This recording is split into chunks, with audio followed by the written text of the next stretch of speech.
Good evening friends. जैसा कि आप लोग जानते हैं कि हम YouTube पे बहुत ज़्यादा पढ़ाई नहीं हुए हैं और आज बहुत दिन के बाद YouTube पे वापसी कर रहे हैं और आप लोगों को प्रॉमिस करते हैं कि जो भी एक नई वैकेंसी आई है, आपको पता है NTPC का आ चुका है जो अंडर ग्रेजुएट और आपका ग्रेजुएट लेवल का जो NTPC आया हुआ, तो इस पे हम लोग आज के वीडियोस में कुछ चर्चा करेंगे, कुछ स्ट्रेटजी बनाएंगे कि कैसे आप पढ़ा चाहे, कैसे ना पढ़ा चाहे, क्या छोड़ना है, क्या पढ़ना है।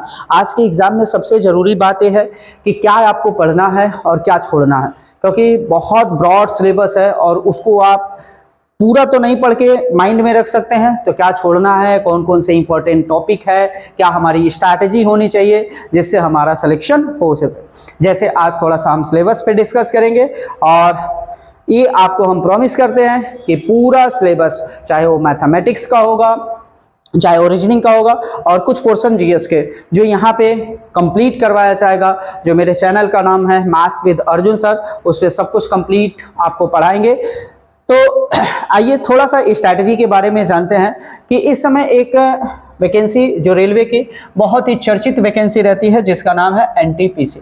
NTPC आ चुका है, NTPC आपका आ चुका है और इस NTPC के बारे में हम थोड़ा सा चर्चा करते हैं। सबसे ज़्यादा इसमें लड़कों का जो मेन कन्फ्यूजन का एरिया है कि सर सेलेक्ट कहाँ से, यानी जून कहाँ से सेलेक्ट करें और जून के बारे में कहाँ से सिलेक्शन हो, क्योंकि जून में बड़ा कन्फ्यूज रहना है। क्योंकि यहाँ पे भाई बहुत खेल जून का है। जैसे लड़का बहुत ज़्यादा नंबर लाके और फेल हो जाता है, कम नंबर लाके नौकरी कर रहा है।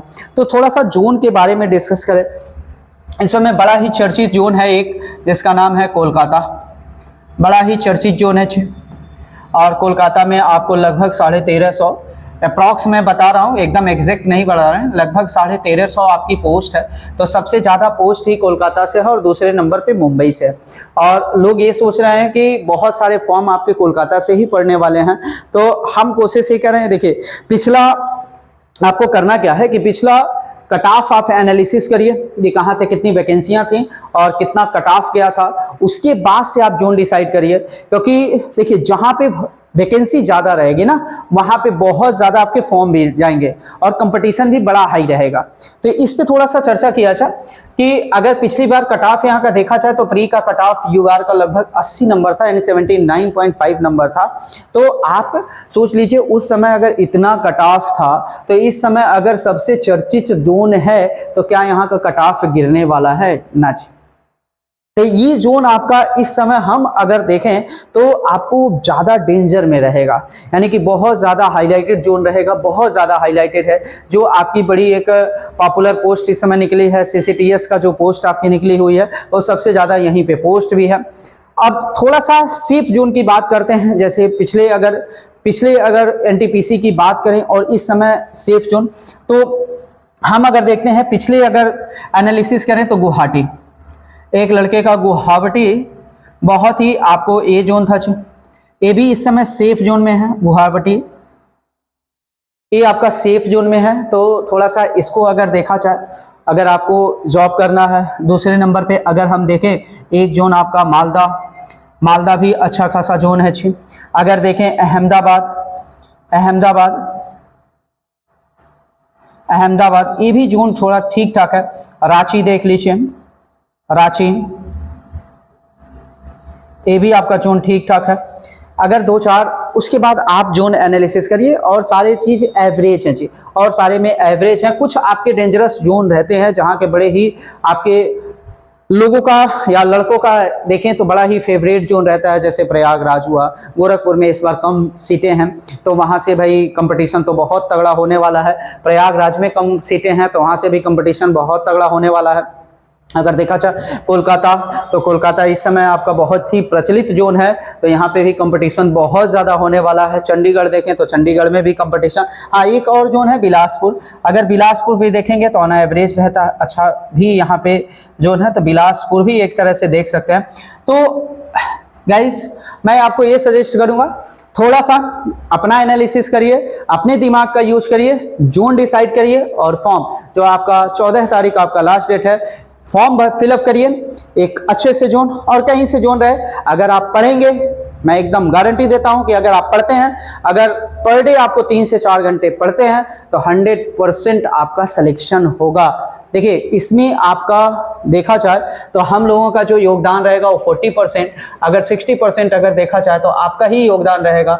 मतलब आपके सिलेक्शन में सबसे बड़ा योगदान आपका है। अगर आप सेल्फ स्टडी करते हो तो आप सेलेक्ट होगे जी, अगर सेल्फ स्टडी नहीं करते हो तो आपका सिलेक्शन कम है। क्योंकि ये मत सोचना कि केवल वीडियो देख लेने से, अगर हम जो पढ़ा रहे हैं केवल वही चीज़ें देख लेने से, उसका प्रैक्टिस नहीं कर रहे हैं, उसका नोट्स नहीं बना रहे हैं, उसको नहीं पढ़ रहे हैं तो आपका सिलेक्शन हो जाएगा, ऐसा कुछ भी ना जी।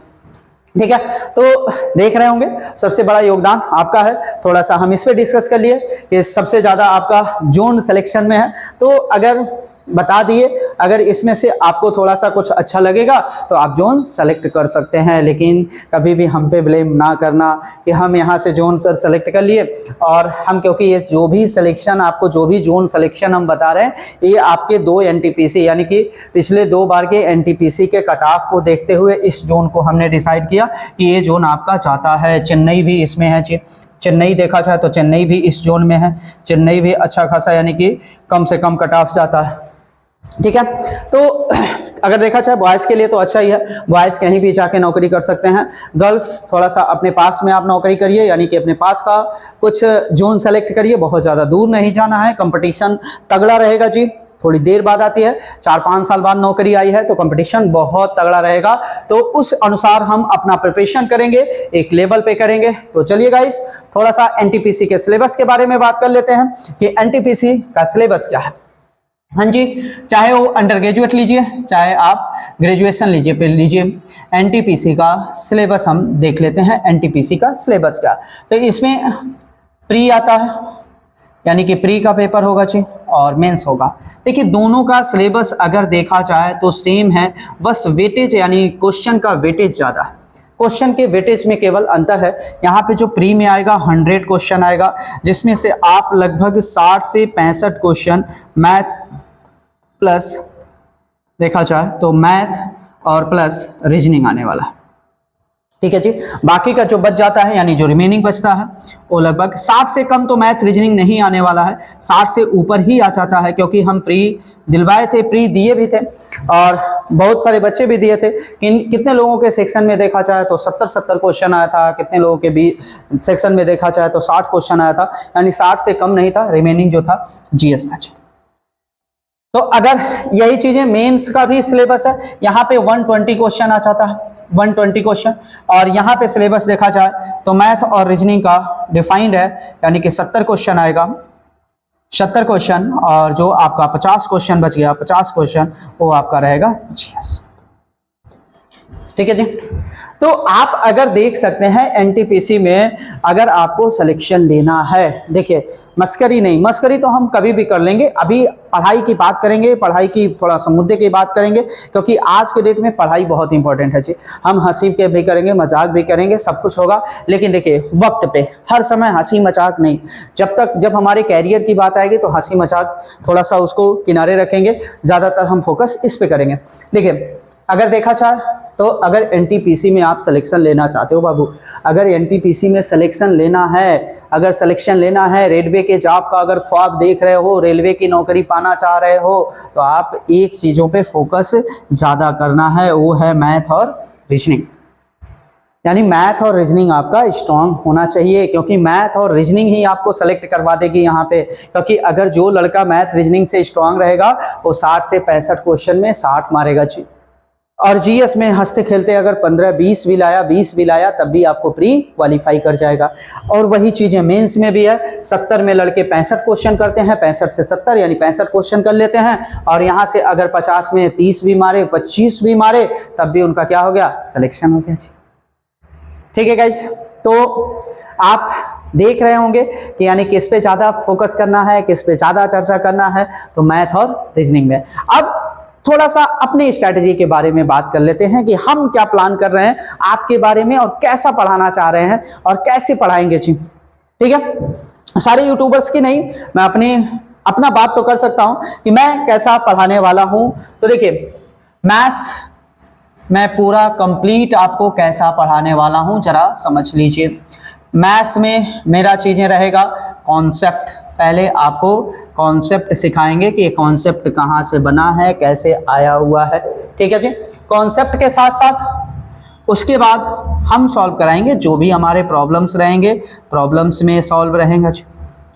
उसके बाद एनटीपीसी के प्रीवियस ईयर, एनटीपीसी ये प्रीवियस ईयर के जितने भी क्वेश्चन आए हुए हैं उस टॉपिक से, जो टॉपिक हम पढ़ा रहे हैं उस प्रीवियस ईयर टॉपिक से मेरा कलेक्शन रहेगा, उसका प्रैक्टिस किया जाएगा जी। पहले हम एक चैप्टर पढ़ लेंगे, चैप्टर के बाद देखेंगे एनटीपीसी में क्या क्वेश्चन आया है और उससे रिलेट करके क्या संभावना बन सकता है क्वेश्चन बनने का, उसको पहले डिस्कस करेंगे और उस पर प्रैक्टिस करेंगे। तो प्रैक्टिस सेशन आफ्टर आपको जो भी हमारा टॉपिक रहेगा उसके समाप्त होने के बाद, आफ्टर एंड के साथ, उसके बाद हम लोग ये चालू करेंगे एनटीपीसी के प्रीवियस ईयर में, और जो भी हमारा गेस रहेगा कि कैसा क्वेश्चन आ सकता है उस पर बात करेंगे। हाँ जी, ठीक है। और कंप्लीट मैथ पढ़ाएंगे। देखिए इसमें प्री यानी कि आपको एडवांस भी आएगा, तो यानी अरिथमेटिक के साथ साथ एडवांस, तो अरिथमेटिक प्लस एडवांस इसमें दोनों चीज पढ़ा जाएगा। जिसमें अगर देखा जाए अरिथमेटिक का सबसे बड़ा एक पोर्शन है जिसका नाम है नंबर सिस्टम।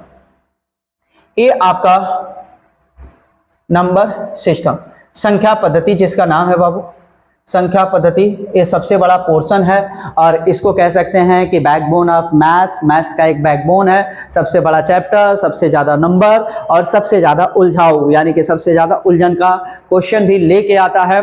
तो हम कोशिश करेंगे कि सबसे पहले आपको यही नंबर सिस्टम को ही समाप्त किया जाए। और नंबर सिस्टम में बहुत सारे न्यूमेरिकल से क्वेश्चन आते हैं, बहुत सारे कॉन्सेप्ट से आते हैं, डेफिनेशन से आते हैं। तो आज की क्लास में देर ना करते हुए आज की क्लास हम स्टार्ट करते हैं और आप लोगों को बड़ा बेसब्री से इंतजार होगा कि क्लासेस कैसी होगी। तो लेट्स गाइस अब स्टार्ट करते हैं अपनी क्लास नंबर सिस्टम से। तो स्टार्ट किया जाए, आ जाइए।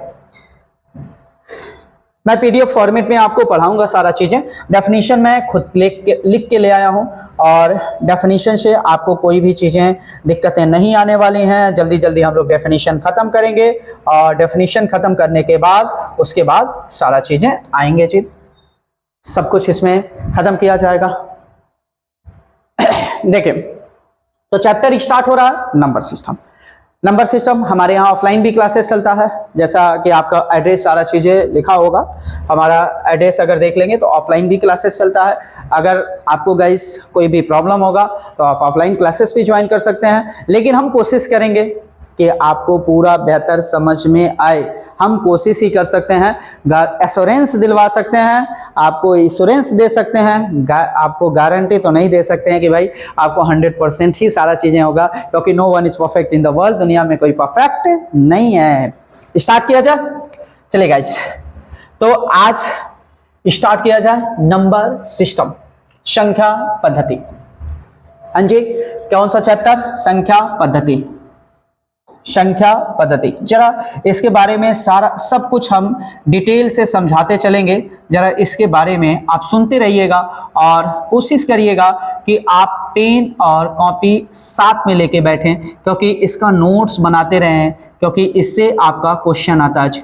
आप ये मत समझिए ये नॉर्मल डेफिनेशन हम पढ़ रहे हैं, क्योंकि डेफिनेशन से भी क्वेश्चन बनता है। नंबर सिस्टम आ जाइए। नंबर सिस्टम, संख्या पद्धति क्या है? तो हम सोचें कि सिस्टम क्या है जी।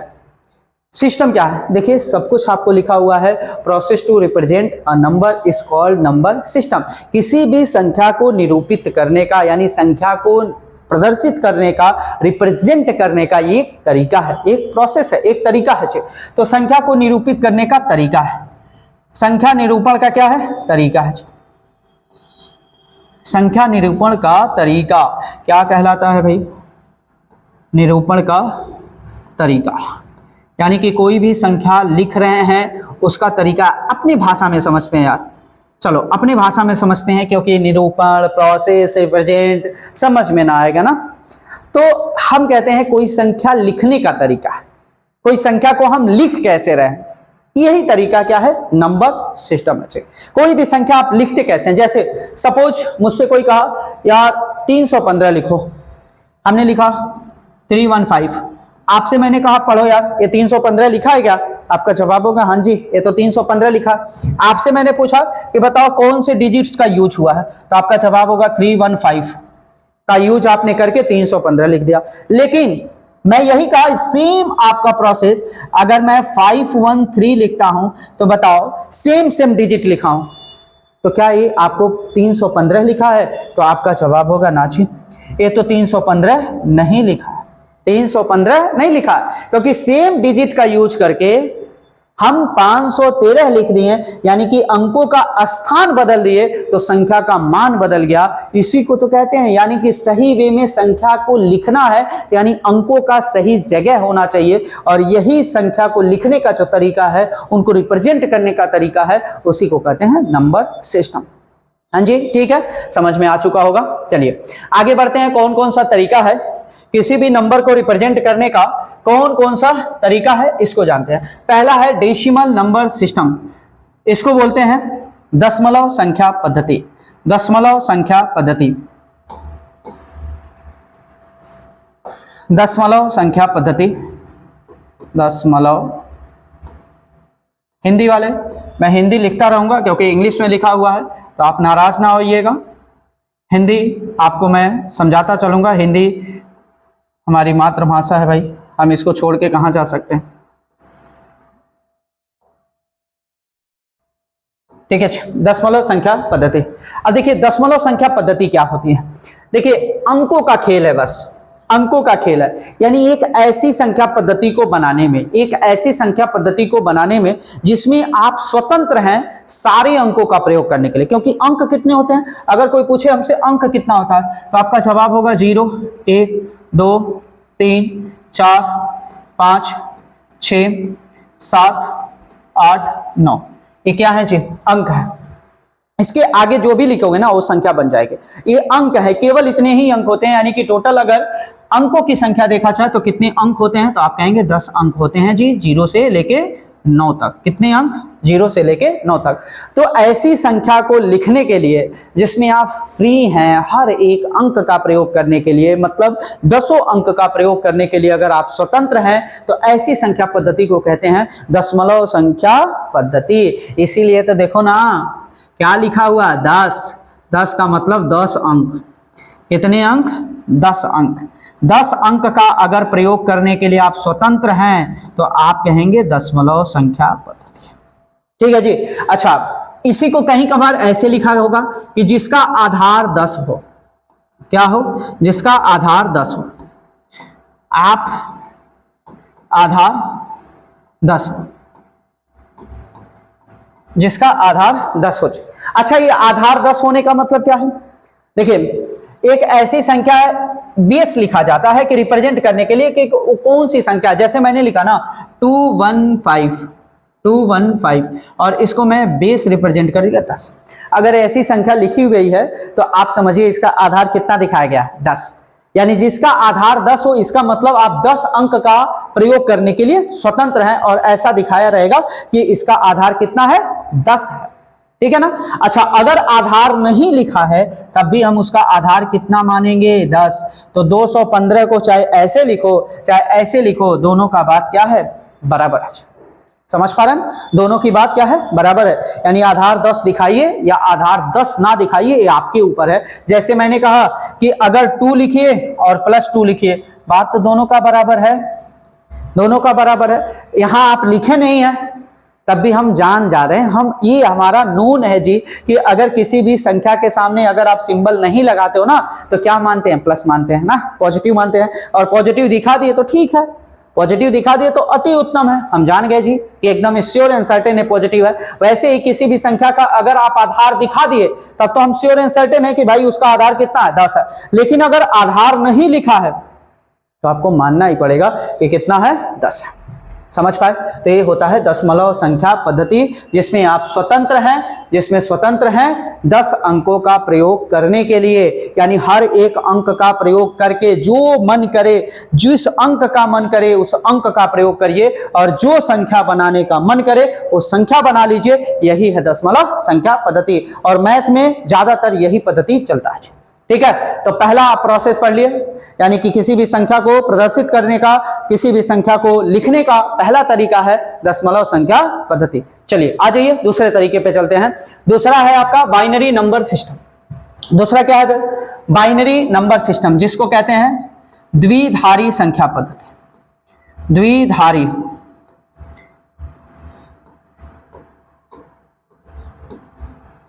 द्विधारी संख्या पद्धति। सुनना बाबू, द्विधारी संख्या पद्धति क्या? आपको दिख रहा होगा सीधा सीधा, द्वि का मतलब दो, यानी इसमें केवल आप 2 अंक का प्रयोग करेंगे। चाहे हमें कोई भी संख्या लिखना है, चाहे इतना बड़ा लिखना है, चाहे छोटा लिखना है, चाहे बहुत बड़ा लिखना है, इसमें केवल 2 अंक का प्रयोग करने के लिए आप स्वतंत्र हैं, 0 और 1। ठीक है जी, यानी कोई भी संख्या बनाना है तो आपको 0 और 1 का प्रयोग करके ही लिखना है। अगर इनके अलावा कोई भी अगर डिजिट्स, कोई भी अंक अगर आपने संख्या को बनाने में लिख दिया तो कभी भी द्विधारी संख्या पद्धति नहीं कहलाएगी। ठीक है, जैसे द्वि का मतलब 2, यानी आधार, यानी इसका आधार देखा जाए तो कितना होगा जी? 2 होगा। आधार 2 है। कितना है भाई? आधार 2। अब जरा एक बात समझिए, अच्छा हमने कहा कि जिसका आधार आप नहीं दिखाओगे ना बाबू तो कितना कहलाएगा? डेसिमल। लेकिन इसका आधार दिखाना ही है, जैसे मैंने लिखा 10101111। मैंने कहा कि बताओ भैया ये बाइनरी नंबर सिस्टम है, तो आपका जवाब होगा ना जी ये तो बाइनरी नंबर सिस्टम ना है। क्यों? क्योंकि आपने बेस नहीं दिखाया ना सर। अगर बेस दिखा देंगे 2 तब ये बाइनरी कहलाएगा। हाँ जी, ठीक है, क्योंकि अगर बेस जब तक नहीं दिखाओगे तब तक ये बाइनरी नंबर सिस्टम नहीं कहलाने वाला है। आई होप आप लोगों को समझ में आ रहा होगा ना, और अच्छे से एक कंटिन्यूटी के साथ इस पूरे सिलेबस को एक कंप्लीट आपको पढ़ाएंगे। और आई होप बहुत जबरदस्त आपको बैच चलने वाला है, बहुत जबरदस्त हम यूट्यूब पे पढ़ाने वाले हैं। कुछ भी नहीं, नो बकवास, एकदम सीधा एक कॉन्सेप्ट के साथ एक बेहतरीन मैथ, और कोशिश करेंगे कि 100% मैथ में स्कोर करवाएं। ठीक है, लेकिन अगर मैं ऐसे लिख दिया, इसको मैंने लिखा 1012, अगर कोई मुझसे पूछा कि भाई इस पे बेस 2 चिपका है, क्या ये बाइनरी नंबर सिस्टम है? आपका जवाब होगा ना जी। अगर बेस 2 है तो अंदर जो भी अंक आ रहा है वो 2 से छोटा होना चाहिए, 2 के बराबर भी नहीं होना चाहिए। यहाँ तो 2 आपने यूज कर दिया, तो बाइनरी नंबर सिस्टम नहीं। क्लियर? यानी बाइनरी नंबर सिस्टम ए है, ए नहीं है। अभी बाबू बस हम क्या समझा रहे हैं, सबसे यही चीजें मेरा रिक्वेस्ट है, आप कुछ भी सोचिए मत, आप बस कॉपी पेन लेके सारे चीज का एक बेहतरीन नोट्स बनाइए, बेहतरीन लिख के पढ़िए, क्योंकि लिख के पढ़ेंगे तो याद रहेगा। अभी हम सारा कन्वर्जन बाद में पढ़ेंगे, सारे सवालों का जवाब आपको जब चैप्टर खत्म होगा ना, आप देखिएगा आपके मन में कोई सवाल ही नहीं रहेगा, हर सवाल खत्म हो जाएगा, हर सवाल का हम जवाब यहां पे दे चुके होंगे जब ये चैप्टर खत्म हो चुका होगा। ठीक है जी, आ जाइए अगला हम कहते हैं ऑक्टाडेसिमल। ऑक्टाडेसिमल किसके कहते हैं भाई? अष्टधारी संख्या पद्धति, हिंदी में कहते हैं अष्टधारी संख्या पद्धति। अष्टधारी संख्या पद्धति। अब अष्टधारी संख्या पद्धति क्या है भाई? अष्टधारी संख्या पद्धति समझते हैं जरा। अब यहां पे दिख रहा होगा ना, अष्टधारी का मतलब आधार कितना है भाई? मैं आपसे पूछूं बस इतना बताओ, आराम से पढ़ते हैं, आधार कितना है? 8 है। कितना है आधार? 8 है। और आधार 8 से मतलब क्या हुआ कि जितने अंक प्रयोग होने वाले हैं इस संख्या पद्धति को लिखने में, वो सारे अंक 8 से छोटा होना चाहिए। मतलब आप किसका यूज कर सकते हो बाबू? 1 0 का, 1 का, 2 का, 3 का, 4 का, 5 का, 6 का, 7 का, लेकिन 8 और 9 का प्रयोग नहीं हो सकता। इसका प्रयोग इस संख्या को पद्धति को लिखने में प्रयोग नहीं कर सकते ना। अगर ये लिखा है तो समझ लीजिए वो अष्टधारी संख्या पद्धति नहीं है। दूसरा चीजें ध्यान में रखना है कि आपको, अब यहां समझिएगा, दूसरा चीजें ये देखना है कि बेस आपको दिखाना ही है, ये अनिवार्य है बेस दिखाना। जैसे मैंने लिखा ना 1 2 5 3, बताइए कौन सी संख्या पद्धति है? तो आपका जवाब होगा डेसिमल है। लेकिन अगर मैंने ऐसे लिख दिया भाई, अब बताइए कौन है? तो आप कहेंगे अष्टधारी है, ऑक्टाडेसिमल ना। अब अगर मैं ऐसे लिख दिया 1978 1978, बताओ बाबू क्या है ये, ऑक्टाडेसिमल है? आपका जवाब होगा, अगर मैं यहाँ पे इसका बेस भी दिखा दिया तब भी आप कहोगे ऑक्टाडेसिमल नहीं है, क्योंकि ऑक्टाडेसिमल में जो भी अंक का प्रयोग होता है वो 8 से छोटा होना चाहिए। बात समझ पा रहे हैं ना? यानी ये ऑक्टाडेसिमल नहीं है। क्यों? क्योंकि इसमें 8 से छोटा अंक का यूज नहीं हुआ है। 1978 लिखा गया है जिसमें 9 और 8 का भी प्रयोग हुआ है। और आप सीधा सीधा देख सकते हो कि ऐसी संख्या पद्धति में 9 और 8 का प्रयोग, यानी 8 और 9 का प्रयोग, 8 और 9 का यूज नहीं होता। अच्छा, क्या कोई भी संख्या बनाते हो तो किसका प्रयोग करते हो? अंक का ही। तो अंकों का यूज करके ही संख्या बनाया जाता है। वैसे ही हम, बस ये तरीका है जी, कोई भी संख्या एक बनाया जा रहा है और कौन कौन से अंक का यूज कर सकते हैं, यही तो है नंबर सिस्टम। और क्या है? कुछ नहीं है जी। नंबर सिस्टम आराम से एकदम पढ़ लेंगे नंबर सिस्टम को। ठीक है, समझ पाए? चलिए जी, अगला देखते हैं। आ जाइए, हेक्साडेसिमल। हेक्साडेसिमल में आपको पढ़ना है जिसका आधार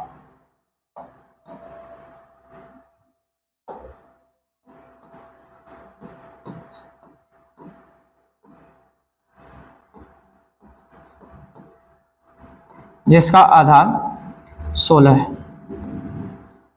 अब देखिए, आप कहेंगे सर आधार से ही तो सब कुछ खेल है, यानी कि आप कोई भी डिजिट्स का यूज करोगे ना इस संख्या को लिखने में, तो आप 16 से छोटी डिजिट का यूज कर सकते हो। मतलब देखिए, किसका किसका आप यूज कर सकते हैं? 0 का यूज कर सकते हैं, 1 का, 2 का, 3 का, 3 का,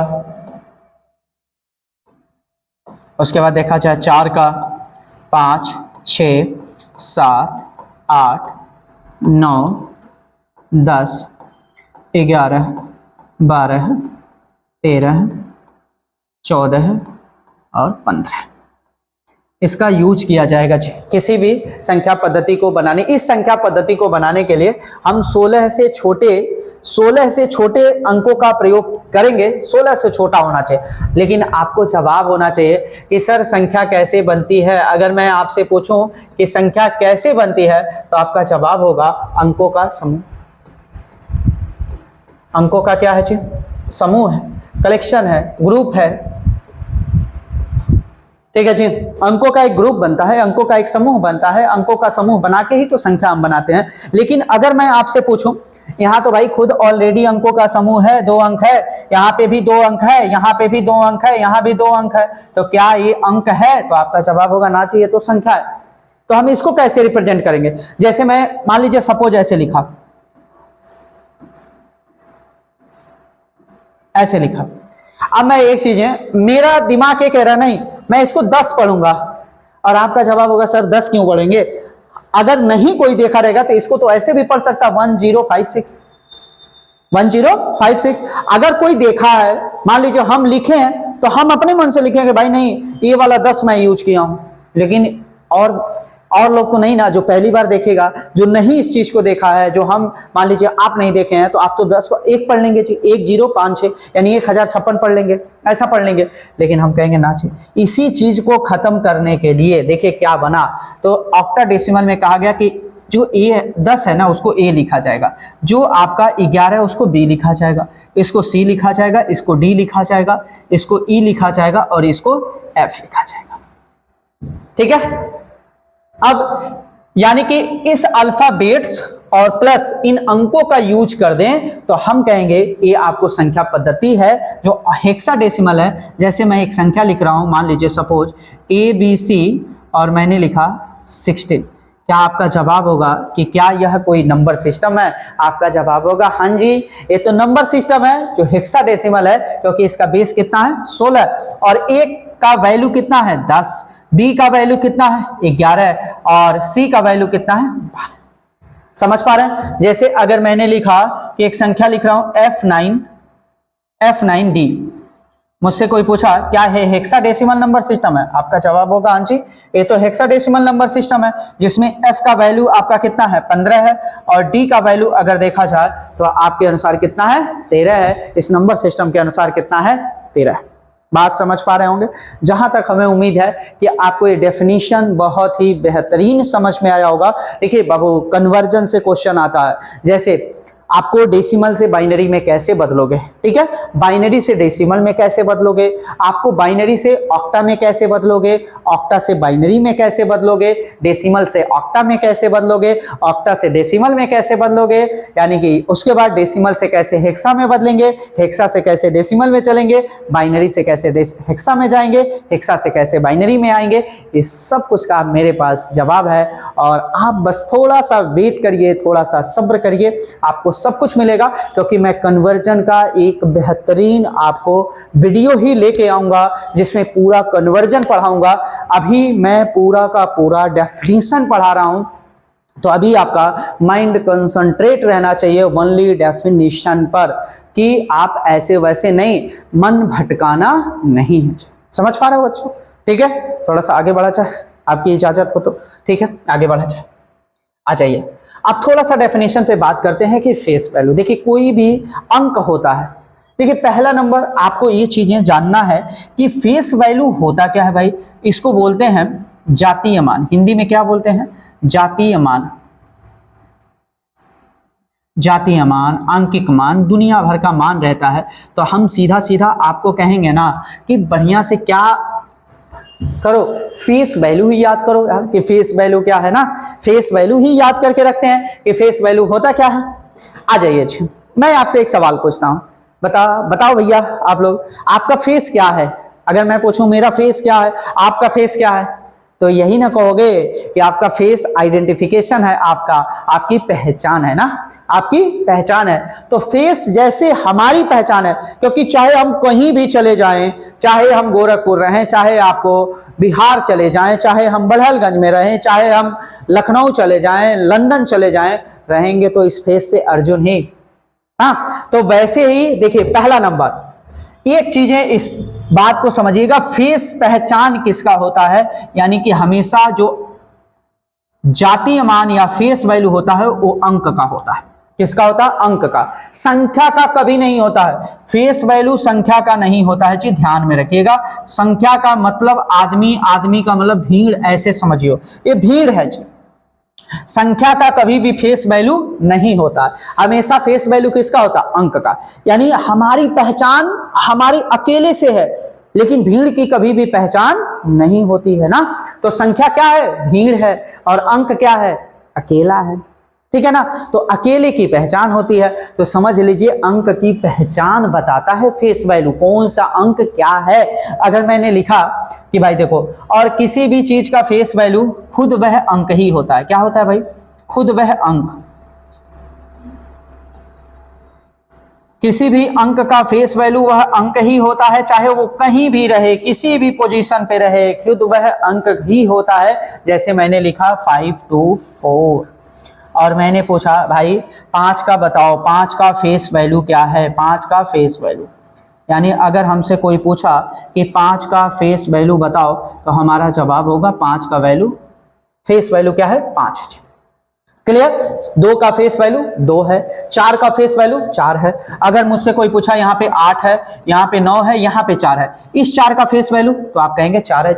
चाहे कहीं भी रहे, चाहे कहीं भी रहे, उसके पोजीशन से मुझे नहीं लेना है, बस उसका फेस बताना, उसकी पहचान बताना है। यानी मैं कहीं भी रहूं, बस मेरी पहचान बताओ, मेरा पोजीशन, मेरा वहदा नहीं बताना है। चाहे आप इनकम टैक्स इंस्पेक्टर रहो, चाहे आप रेलवे में एनटीपीसी का सीसीटीएस बनो, चाहे स्टेशन मास्टर बनो, रहोगे तो आपकी ही पहचान बताएगा ना।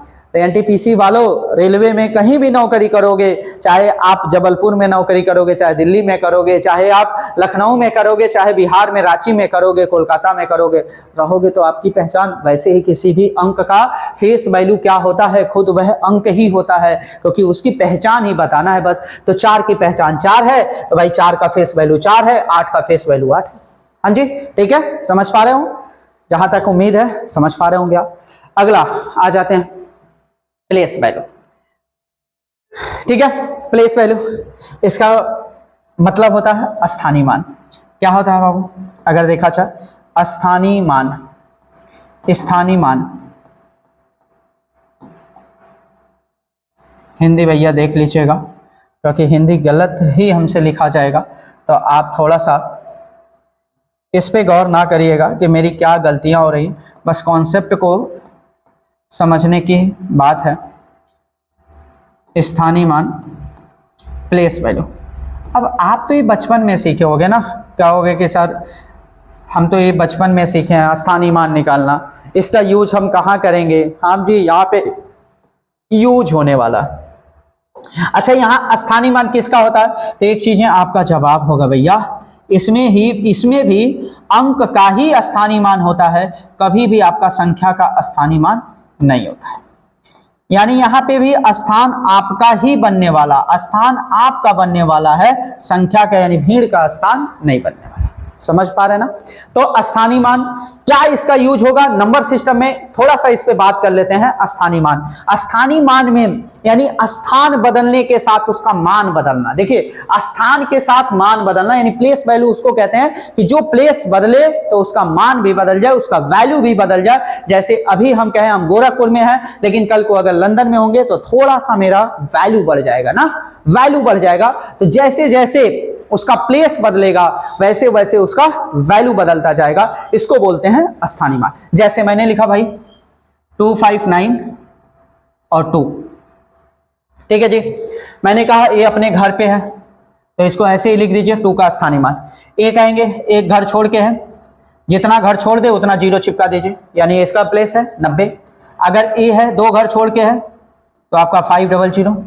ए 3 घर छोड़ के है तो 2, जितना घर छोड़ दे यानी जितना अंक छोड़ दे उतना 0 चिपका दीजिए, उसका प्लेस। देख रहे हैं, इस एक ही अंक है 2 और एक ही अंक है 2। देखिए यहाँ 2 है, यहाँ 2 है, उसके प्लेस से फर्क आ गया। ये अपने घर पे है इसलिए 2 कहलाया, और यहाँ है लंदन में इसलिए 2000 कहलाया ना। तो ये है प्लेस वैल्यू का कमाल। और प्लेस वैल्यू का हम यूज कैसे करेंगे, जैसे समझ लीजिए भैया। सबसे पहले हम अंक की पहचान बताएंगे और उस अंक के पहचान के साथ साथ उसका हम प्लेस लगा देंगे, यानी कि जितना 0 चिपक रहा है। जैसे हमने कहा कि एक 3 अंक की संख्या है ABC, इसका मतलब क्या है? एक 3 अंक की संख्या, जैसे आप क्वेश्चन पढ़ रहे होंगे कि जब किसी 2 अंक के संख्या को फला से भाग दिया जाता है तो ए आता। जब उन दोनों संख्या के अंकों को बदल दिया जाता है तो आपका उनका अंतर लिया जाता है, तो इतने संख्या का इतना अंतर आता है। ऐसा क्वेश्चन पढ़े होंगे, तो कैसे हम लगाते हैं जरा ये चीजें सोचिए। जैसे मैंने लिखा ABC, इसका मतलब क्या है? तो आप इसका मतलब है कि C क्या है, पहले पोजीशन पे है, यहाँ B क्या है, 10वें पोजीशन पे है, और A किस पे है, 100 पोजीशन पे। अगर मैं इन सबको जोड़ दूं तो यही संख्या बनेगी। जैसे देखिए 10A और प्लस 100A प्लस 10B और प्लस C, यही इस संख्या है। इसका मतलब ये, जैसे हम 2 अंक की संख्या लिखे A B और मुझे 2 अंक की संख्या लिखना है, तो इसका वैल्यू क्या है? तो आपका जवाब होगा 10th पोजीशन पे A है और पहले पोजीशन पे B है, तो 10A प्लस B। लेकिन इसी को पलट दें अगर, यानी BA लिख दें, तो अब आपका जवाब होगा कि 10वें पोजीशन पे हो गया है B और पहले पोजीशन पे हो गया है B। समझ पा रहे हैं? अब देखिए इसमें घटा दीजिए जरा, तो 10A में से A घटेगा 9A और B में से 10B घटेगा 9B। अब दिख रहा है आपको अंतर क्या आ रहा है? अब यही अंतर का वैल्यू कुछ दिया रहता है और पूछता है कि आपको कोई वैल्यू पूछेगा, तो कुछ आपको दिख रहा है कि स्थानीय मान का हम यूज कैसे करेंगे, प्लेस वैल्यू का हम यूज कैसे करेंगे। कभी कभार तो आपको नॉर्मल क्वेश्चन पूछ लेता है कि भाई कोई दे देगा कि बताइए 2 के स्थानीय मान, जैसे इसी में पूछ लेता भाई कि 5 के स्थानीय मान और प्लेस यानी फेस वैल्यू पूछता, जातीय मान यानी प्लेस वैल्यू और फेस वैल्यू में अंतर क्या है। तो हम कहते हैं भाई इसका प्लेस वैल्यू तो है 500 ना, और फेस वैल्यू कितना है 5 है। अब अंतर पूछ रहा है तो इसमें से घटा लेते 495, उत्तर आ जाता। समझ पा रहे हैं बात को? तो प्लेस वैल्यू और फेस वैल्यू से इस तरह के क्वेश्चन पूछे जा सकते हैं। और इसको लिखने का बस इसका यूज क्या है, इसको लिखने का ही तरीका यूज करना है।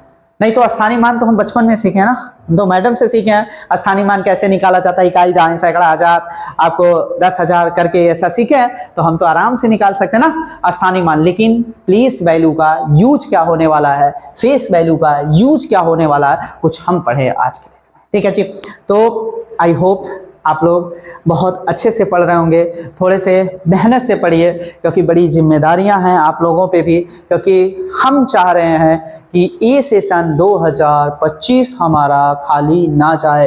एक नए साल पे एक नए नौकरी के साथ एक आगाज अच्छा हो, तो हम चाह रहे हैं कि बहुत अच्छी आपकी कामयाबी मिले।